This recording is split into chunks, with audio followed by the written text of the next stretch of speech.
Good evening and good morning. And today our session will focus on the wind retrieval algorithm, which is the core of our scientific applications. So today's session will be hosted by Professor Chen from National Central University. Okay, hello everyone. This is Qianhua speaking. And so we have three speakers today in this session. The first one is myself, and the second one is Dr. Balasubramaniam from University of Michigan. The third one is Professor Tsai, also from National Central University. Each of us, we will have a talk around 40 minutes. So we have already recorded our presentation. Let's welcome the second speaker, Dr. Balasubramaniam from University of Michigan. And his talk will also be focused on the algorithm entitled as a new wind speed retrieval algorithm without GMFs. Now we can start to broadcast. Hello everyone, thank you for the opportunity to present this work. I'm Rajeswari Balasubramaniam and my advisor is Dr. Christopher Ruff from the University of Michigan. This talk is on ocean surface wind retrieval using Cygnus GNSS-R measurements. Here is an overview of the talk. In the first section, I'll be introducing the ocean surface wind retrieval using GNSS-R and a brief overview of the Cygnus mission. In section 2, the geophysical model function-based wind retrieval will be discussed and its performance will be assessed. In section 3, a forward model-based wind retrieval algorithm will be discussed for the Cygnus mission, and low to moderate wind retrieval and hurricane wind retrieval based on this method will be shown. As we all know, GNSS-R stands for Global Navigation Satellite System Reflectometry. This measurement technique uses the global navigation satellite systems as the transmitter, and the navigation signals produced by these systems that get reflected off the Earth's surface gets captured by the receiver, and the surface, the power that gets scattered in the direction of the receiver contains the information about the properties and the characteristics of the scattering surface. The most widely used navigation system is the Gps Constellation. It has 32 satellites in 6 equally spaced orbits. The Cygnus mission uses this GPS constellation as its transmitter and operates at the L1 frequency, which is 1.575 gigahertz. So the Cygnus mission consists of 8 low Earth orbiting observatories. Each observatory has a delay Doppler mapping instrument, which is a 4-channel GPS bistatic L1 radar receiver that captures the CA code. And the measurement frequency is 1 Hertz, which means it can make up to 32 measurements per second. The GNSS-R principle operates using the bistatic radar equation as shown here. All the parameters in this equation are either known or can be estimated, such as the received power, the transmit power, the gain of the transmit and the received antenna, etc. And the normalized bistatic radar cross-section is the parameter that needs to be derived from this equation, and that contains the information about the properties of the surface. So the figure on the bottom right shows an example of one of the earliest hurricanes seen by Cygnus. This is Hurricane Enavo in 2017 that made landfall near Madagascar. The red track shows the Cygnus overpass during this landfall. The figure on the right shows the wind speed along the track shown in red, and the Cygnus measured normalized bistatic radar cross-section shown in black. As you can see, as the wind speed increases, the power that is scattered towards the receiver it gets spread over a larger surface area, hence the normalized bistatic radar cross-section at the specular point drops. And hence, with increase in wind speed, there is a drop in the bistatic radar cross-section measured by Cygnus. So here are some examples of the first measurements made by Cygnus. On the top is Hurricane Debbie before making landfall near Australia. On the bottom left is Hurricane Adrian near Mexico. And on the bottom right is Hurricane Anavo near Madagascar. So the Cygnus observatories make measurements in the latitude range of -38 to +38 degrees. Also, notice how the measurements made by Cygnus is different from the traditional SWOT-like measurements made by scatterometers. In order to retrieve wind speed from the Cygnus measurements, two primary observables are derived from the Cygnus delay Doppler map. A typical Cygnus measurement is called a delay Doppler map, which is shown on the figure on the left. This is nothing but the mapping of the received reflected power onto the delay and the Doppler space. The brightest region in this measurement is mostly the specular point, and when the surface roughness increases, the power received at the specular point is spread over a larger surface area and hence acquires a horseshoe-like shape. So from this measurement of Cygnus, two primary observables are derived. The first is the delay Doppler map average, which is the average of the normalized bistatic radar cross-section around the specular point region. This region is found to be the most sensitive to varying wind speed, and averaging also helps in mitigating the effect of noise. The next observable is the leading edge slope. The leading edge slope is nothing but the leading edge of the incoherent integration of the delay Doppler maps along the Doppler dimension. So therefore the x-axis is the delay in chips and the y-axis is the integrated power obtained from incoherent integration along the Doppler dimension. And the leading edge slope is the slope of this curve. And this leading edge slope is again found to be sensitive to changes in wind speed. From these two observables, the wind estimates are obtained using the geophysical model function, which is nothing but an empirical mapping of the observables to a reference wind speed. And these two wind estimates from the two different observables are passed via a minimum variance estimator, which combines these estimates and derives an optimal value for wind speed by minimizing the variance of the estimation error. The geophysical model function is an inverse mapping of a measurement to the physical variable of interest. So in our case, the measurements are the two variables discussed previously, which is the delay Doppler map average and the leading edge slope. And the physical variable of interest is the sea surface wind speed. So the y-axis in this plot is the wind speed, reference wind speed, and the x-axis is the delay Doppler map average. And the plot here shows the density scatter plot of the measurements. And the geophysical model function is nothing but an empirical fit to this data. There are two types of geophysical model functions in this retrieval method.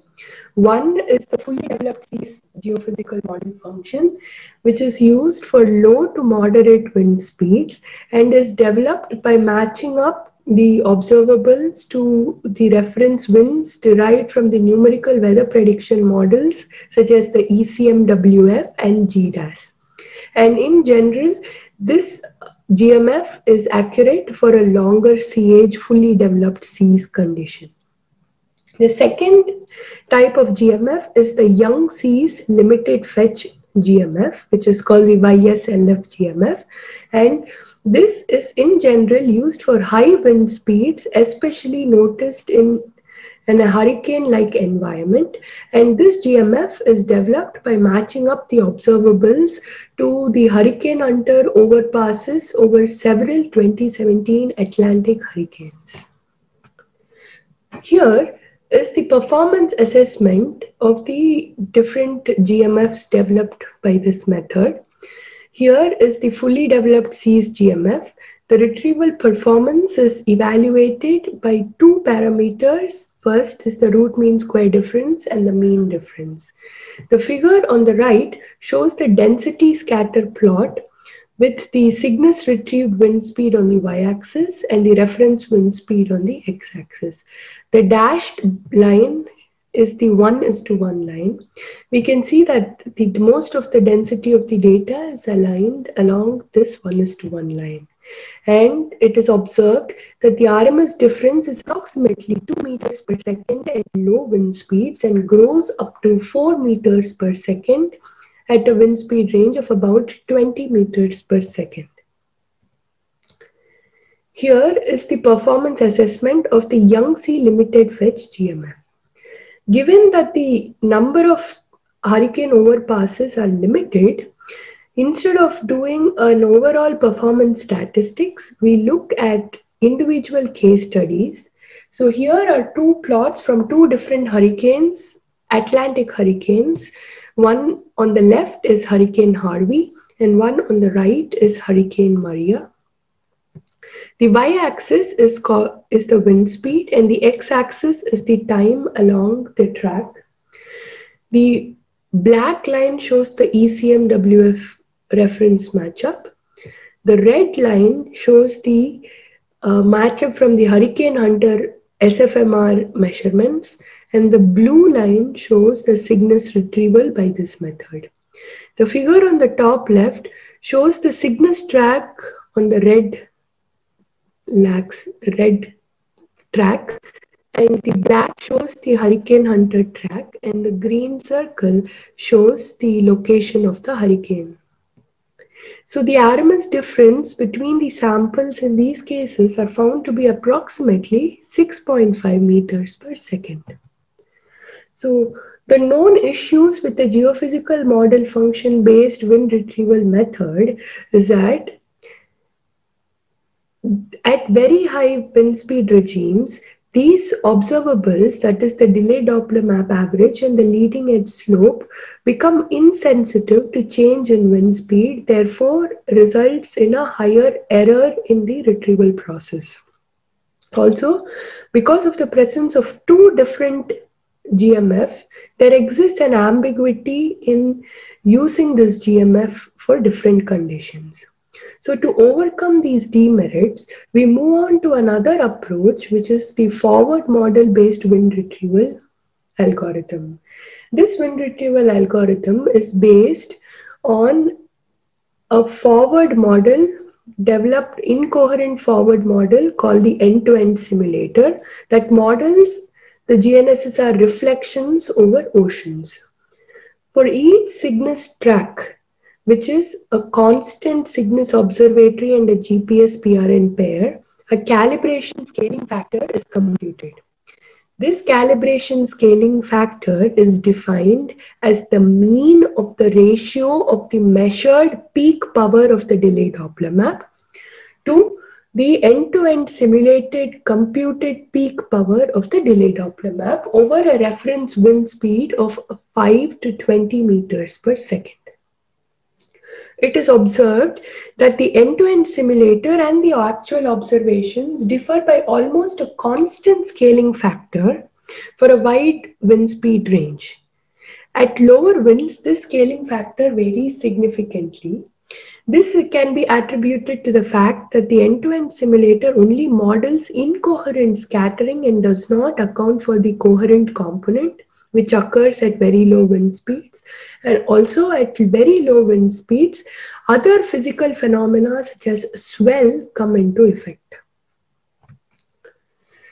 So here is an example track. The figure on the left shows the wind speed along the track in the black curve, and the scaling factor derived along the track shown by the green curve. The figure on the right shows the plot of the scaling factor on the y-axis and the reference wind speed on the x-axis for this given track. We notice that at very low wind speed, the scaling factor varies by a large amount as discussed previously, but above 5 meters per second and almost throughout the entire range of the track, the scaling factor remains constant.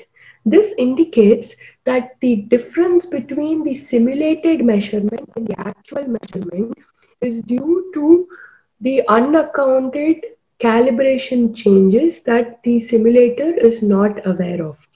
This also suggests that if the simulated measurement is corrected by the scaling factor, then ideally it should match the actual observed measurement. But we know that the reference wind speed, which is the ECMWF wind speed, underestimates winds at high wind regimes. This means any difference between the simulated and the actual observations will indicate an underestimation of winds by the reference wind speed, and thereby we correct for those differences. So here is a block diagram representation of the GNSS-R forward model.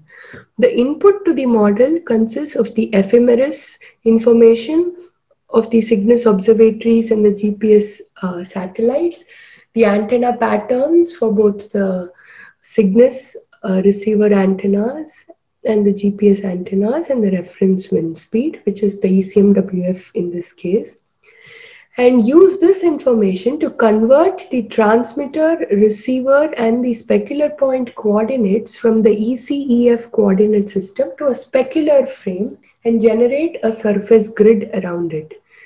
Next, we calculate the total scattered power reaching the receiver from this surface. After this, we map the received power to the delay Doppler map and convolve it with the Woodward ambiguity function. And finally, resample the delay Doppler map to the standard measurement dimension of 11 × 17 bins to receive the delay Doppler map of received power at the observatory. So for this algorithm, we will be using only the measurement at the specular point to retrieve the wind speed at the specular point. So here is the wind retrieval model. The input to the wind retrieval are the peak power received at the specular point, the transmitter, receiver, and the specular point position and velocities, the Cygnus antenna pattern, and the GPS flex power information. Also, there is an initial wind speed estimate from the ECMWF. So these are the inputs to the model. Based on the ephemeris antenna pattern and the flex power information, and also the reference wind speed information, the GNSS-R forward model derives a simulated power that reaches a Cygnus observatory. And using this simulated power and the actual observed power, we compute the scaling factor for a given track by taking the ratio of the actual observation and the simulated observation for a reference wind speed of 5 to 20 meters per second. Now, we try to minimize the cost function shown here, which is the corrected simulated power, that is the product of the scaling factor and the simulated power, and the difference between the corrected simulated power and the actual observed power, the squared difference. We try to minimize this by perturbing the input wind speed estimate to the forward model to derive the best estimate of wind speed at the specular point. So to analyze the performance of this algorithm, we are using the Cygnus version 2.1 level 1 data from the year 2017. Two different reference matchups are used, which is the ECMWF for typical open ocean tracks and the SFMR matchups for the hurricane measurements. And these tracks are filtered such that the minimum track length is at least 500 samples, and the best quality flags are applied, and only tracks with a gain greater than 5 dB are used for an effective wind retrieval. The scaling factor is computed over a range of 5 to 20 meters per second. For the hurricane wind retrieval analysis, we use the published hurricane tracks in this paper. So here is the performance assessment of the low to moderate wind speed regime, that is from 0 to 20 meters per second. The figure on the right shows the density scatter plot with the Cygnus retrieved wind speed on the y-axis and the ECMWF reference winds on the x-axis. The black line shows the 1:1 line. We can see that most of the data lie along this 1:1 line, and there seems to be negligible bias in this retrieval method. Next, we look at the performance assessment through different hurricane tracks. Each column represents a different hurricane track. The top row represents the wind speeds along the track, and the bottom row shows the scatter plots of the retrieved wind speed with respect to the reference wind speed. So on the top row, we see that the y-axis is the wind speed and the x-axis is the time along the track. The black line shows the ECMWF matched up winds. The green plot shows the Cygnus version 2.1 fully developed seas retrieved winds. The blue curve shows the SFMR matched up winds, and the pink retrieval shows the end-to-end simulator-based wind estimate. As it is known that the ECMWF wind retrieval saturates and underestimates winds at high winds, we can see here how the ECMWF wind saturates at about 20 to 25 meters per second, whereas the SFMR winds predicts a much higher value at this peak wind location. And the retrieved wind, which is the pink plot, is in close association with the ECMWF measurements at low wind speeds, whereas at high wind speeds, it matches much more closely to the SFMR retrieval. Similarly, the scatter plot on the bottom row shows the Cygnus retrieved wind speed on the y-axis and the reference wind speed on the x-axis, and the black line shows the 1:1 line. We see that at lower wind speeds, the scatter plot has most of the samples aligned along the 1:1 line, but at higher wind speeds, that is about 25 meters per second, the ECMWF wind saturates, while the Cygnus retrieved winds can go up to as high as 50 meters per second. So here is a case study of Typhoon Krosa that happened in 2019, which made landfall near Japan. It reached the Category 3 hurricane with a maximum sustained winds of up to 80 miles per hour on 11th of August 2019.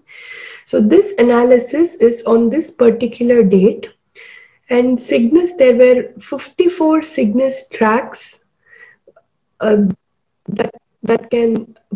that could effectively retrieve wind speed over this hurricane.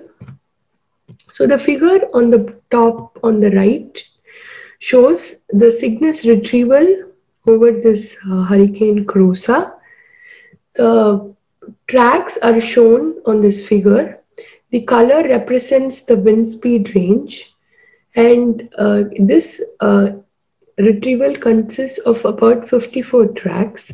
We can see how the Cygnus captures the eye wall and the eye of the hurricane, and also captures the shape of the hurricane where there is a radial decline of the wind speed.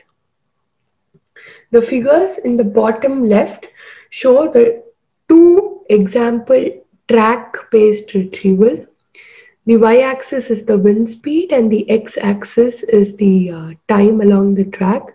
The black solid line represents the ECMWF line and the pink line represents the end-to-end simulator wind speed estimate. The other three colors, yellow, red and blue, represent the moving average filter that is applied along the track. Note that the specular point, this measure, the Cygnus retrieval is based on the specular point measurement. Therefore, the along track resolution is around 6 kilometers. And this moving average is done for 3 different sample sizes, that is 3 samples, 5 samples and 7 samples. And in all the 3 cases, we see that the shape of the wind speed is retained by the Cygnus retrieval method. So in conclusion, in this talk, we have looked at 2 different wind retrieval methods using the Cygnus measurements. The first was the GMF-based inversion method and the next was the forward model-based approach.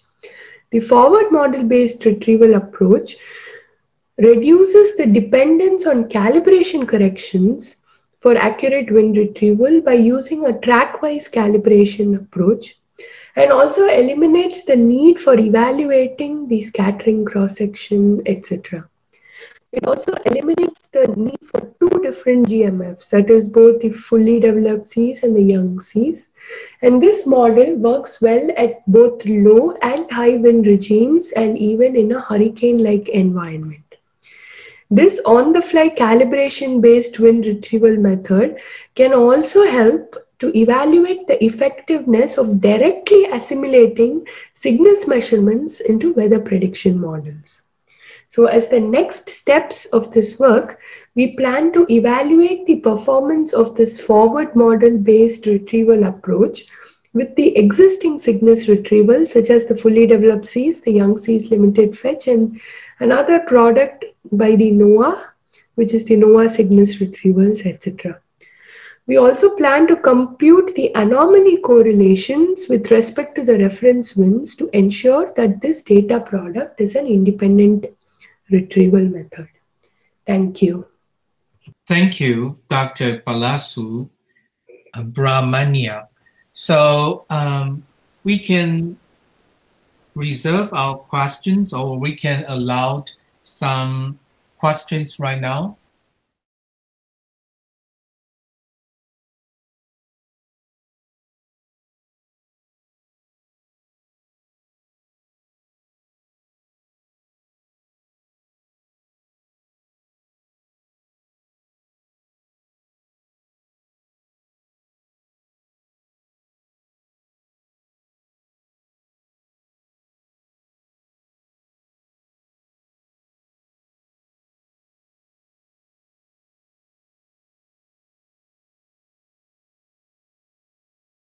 Yeah, hi, this is Lin from Taiwanese team.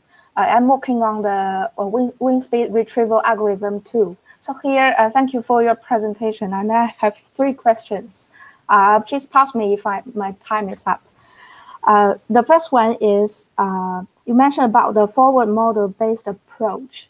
So as I understand, you are minimizing the difference of the power to get the better wind speed. Is that correct? Can you hear me? Yeah, I can hear you. Yes, that is correct. So I correct the simulated power for the calibration difference, and then I minimize the difference between the power to retrieve the wind speed. Yeah, so the question is here, how to get from getting a less difference from the power to a better wind speed, how to link these 2 things? Yes, this is based on the known issue that the ECMWF, which is used as the reference winds, it underestimates the winds in the high wind regime. So if the power that the end-to-end simulator gives out a power based on the input reference wind, which is the ECMWF. So if the ECMWF is going to give me a lower wind speed because of its inherent model issues, then I assume that if I'm correcting for the calibration differences, then to match the actual power and the simulated power, I correct this wind difference. Okay. That's why you say you reduce the dependence on the calibration corrections, right? Yes. So yeah, because it's on-the-fly calibration, I compute the calibration differences at every track. So I don't have to do a overall calibration correction. So you still use the GMF, but in the calibration part, you calibrate the power instead of the wind retrieval result itself. Is that right? No, I do not go until the stage of the GMF, because the GMF uses the observables like the delay Doppler map average and the leading edge slope. I don't go until then. I directly take the power, receive power, and then do the calibration to retrieve my wind speed. Then how to from wind power to wind? I still don't quite understand. But do you have any publication talking about this? No, this is just a preliminary stage, and we are working on improving the algorithm. It will soon be, hopefully by the end of this year, it should be. We're looking forward to it. Thank you. Another question is, you're talking about the specular frame when you, in the input part, where you get the specular point position and the glistening zone positioning, right? You mentioned about that. So I want to ask, is the framework you use for the specular frame the ECXI coordinate, or what kind of coordinate are you using to do the glistening zone positioning? So I transfer it such that the specular point becomes the center of my coordinate system. It becomes the 0 cross 0. And then every location is on the glistening zone is with relative to my specular point. So I change the coordinate system with the specular point as the center of my coordinate system. Yeah, so are you using a local coordinate? That means you change the ECF coordinate to the ENU coordinate? Yes. And then, so are you using the ENU coordinate, or you change to another coordinate? No, it's a local coordinate system with the specular point as the center of the coordinate. Okay. So the incidence angle and the transmitted, the incident signal and the transmitted signal, scattered signal are on the XZ plane. Is that right? Yes. Yeah, okay. Oh, thank you. No more questions. Thank you for answering. Okay, I have one question for you. So since you need to carry out end-to-end simulation for each observation, so do you think the time that required for the computation to satisfy the operational run? Yes, so currently, because this is at its preliminary stage, we have not optimized it for time. We are just trying to work out the concepts. So it does, as you say, compared to the GMF retrieval, this method takes a lot of time, but we are hopeful that we can optimize the time to make it operational in the future. Okay, thank you.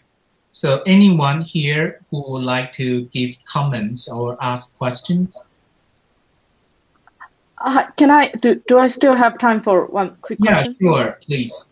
Yeah, so in this end-to-end method, simulation method, you do need the initial guess from the ECMWF analysis, right? The wind speed. So, so I'm just wondering, so for future application, let's say this will be used for near real time or more operationally, will this method sensitive to, for example, if you cannot get the ECMWF data and you have to use other initial guess for the wind speed? Yeah. Yes, so the initial estimate is only to quicken the iteration, the minimization process. So ECMWF, we are using the ECMWF reference speed to quicken the minimization, and we are not completely relying on the ECMWF information. So any wind speed estimate that is can be sent as a reference. Also, we have tried out an independent way where we let the search space be the entire wind speed region from 0 to a very large number, and let the algorithm search for the best estimate. It just takes a lot of time to do the minimization process, but still the retrieval quality is as good as the one in which we are using the wind speed. It's just time efficiency that we save from this method. Thank you very much.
I have another question to ask Dr. Balasu. That is, when you compute the when you get a DDM of power analog or DDM BRCS, how do you detect the place of the specular point from the peak value of the DDM? Or so the delay Doppler map, when the wind speeds are low to moderate in range, the specular point is mostly the brightest, or the peak value of the delay Doppler map is from the specular point. But when the surface roughness increases, it is difficult to track the specular point, but I think I cannot completely answer this question, but there are algorithms in place that tracks the specular point location in the delay Doppler map. Excuse me, after the increase, and then I didn't hear that the internet is. For the low to moderate wind speed range, the specular point is generally the peak value of the delay Doppler map. Peak value of the delay Doppler. But when the wind speed range is very high, the surface becomes very rough, so it is very difficult to locate the specular point. So there are other science team members who have worked on this problem to identify an accurate specular point location. Yeah, I cannot answer that part. That's okay, thank you. And another question is, in your case study, you have found the hurricane crosser, and there are 54 tracks in that case to study. So how do you find that good case? Okay, so we have set the quality requirements that it should be within a radius of, so we have the lat-long spatial limits over the hurricane from the center of the hurricane, And within that, for the entire day, which was 11th August, we wanted tracks which are at least 500 samples long, and also have the good quality flags in place, and also the receiver gain must be greater than 5 dB. So based on all these filters, we could get the good tracks to be around 54. Mm-hmm. When you collect the data, what's the spatial criteria and the temporal criteria to get the ground truth data? So we use the entire day of data. So it has both the ascending and the descending passes. So we use the entire day of Cygnus tracks over the hurricane region. And for the spatial grid, I think I can send you the exact numbers, but I think it is plus or minus 5 degrees around the region where the hurricane, the center point of the center of the hurricane was. These are the auxiliary information we took from the National Hurricane Center to get the location of the typhoon. So in this case, you are not using the collocated matchup points, the method. Yeah, you're not using this, but you just collect the data in this range. Yes. I see. Thank you. And another question is, why do you think what do you say the method is a track-wise corrected method? Oh, that is because so the calibration scaling factor that we derive is for every individual track. It is not a global correction. So it is customized for each track. And we do this because the antenna patterns that we have estimated for the Cygnus, and there are many other calibration, as the satellites age with time, there are many calibration changes that occur with time, and there are many parameters that are just being estimated which need not be accurate, which can be a function of time. So all the scaling factor that we use to correct the simulated power is for an individual track. So now the unit is not the individual point for global, but the individual track. Yeah, yes. And that's based on the level 1 track-wise correction. Yes. Yeah, thank you. Okay, no more questions. Okay, so if anyone is interested in Dr. Balasu's discussion, so on the chat board, there are some also discussions between Dr. Balasu with Dr. Ye. So people who are interested, you can have a look there on the chat board. Okay, so if there is no further questions, I will close this session. And so thank you everyone for joining this meeting today.